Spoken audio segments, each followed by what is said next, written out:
ഒട്ടും ഇഷ്ടമില്ലാതിരുന്ന ഒരാളുമായിട്ട് പ്രണയത്തിലായിട്ടുണ്ടോ? എനിക്ക് അങ്ങനെ ഒരു അനുഭവം ഉണ്ട് കേട്ടോ. ഇന്ന് ആ കഥയാണ്. ഈ ചുവന്ന പെട്ടിയും ആ പെട്ടി ചാരി നിൽക്കുന്ന ചേട്ടനുമാണ് എൻ്റെ ആജീവനാന്തകാല വൈരാഗ്യത്തെ ഈ ചില്ല് ഗ്ലാസ്സിലെ പ്രണയമാക്കി ദാ ഇങ്ങനെ ഒരു പഴഞ്ചൂസാക്കി രൂപാന്തരപ്പെടുത്തി പ്രണയത്തിലാക്കിയത്. കണിക്കൊന്ന പൂത്ത പോലെ സുന്ദരന്മാരാണ് ഇവരെങ്കിലും ഈ പഴത്തലകൾ ഒരിക്കലും എൻ്റെ പ്രിയപ്പെട്ടവരായിരുന്നില്ല. ദാ ഇങ്ങനെ പഴഞ്ചൂസായിട്ട് മാറുന്നത് വരെ ഒരു പരാജിത ദിവസത്തിലാണ് ഇവൻ എൻ്റെ ജീവിതത്തിലേക്ക് കയറി വരുന്നത്. അതും ഒരു നഷ്ടപരിഹാരത്തിൻ്റെ രൂപത്തിൽ.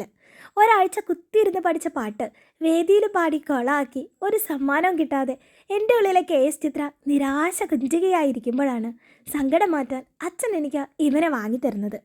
കപ്പലണ്ടിയും ഏലക്കയും സേമിയയും പഴവും അങ്ങനെ എല്ലാം ചേർന്ന് ആകെ വിത്തും ഒരു ബഹുരസാണ് എന്നിൽ ഉണ്ടാക്കിയത്. ദാ യുദ്ധത്തിൽ പങ്കെടുക്കാൻ പച്ച കായക്കരകൾ ഇവിടെ നിലനിൽക്കുന്നുണ്ട്. യുദ്ധം കഴിഞ്ഞ് തളർന്ന് ദാ കടയ്ക്ക് പുറത്തായി ചാരിയിരിക്കുന്നവരും ഉണ്ട്. അന്ന് ഞാൻ വലിയൊരു പാഠം പഠിച്ചു. ഈ ഇഷ്ടം അനിഷ്ടമൊക്കെ തമ്മിൽ വലിയ ദൂരമൊന്നുമില്ലാന്നേ. നമ്മൾ ചെറുതായിട്ടൊന്ന് അപ്ഡേറ്റഡ് ആയാൽ മതി.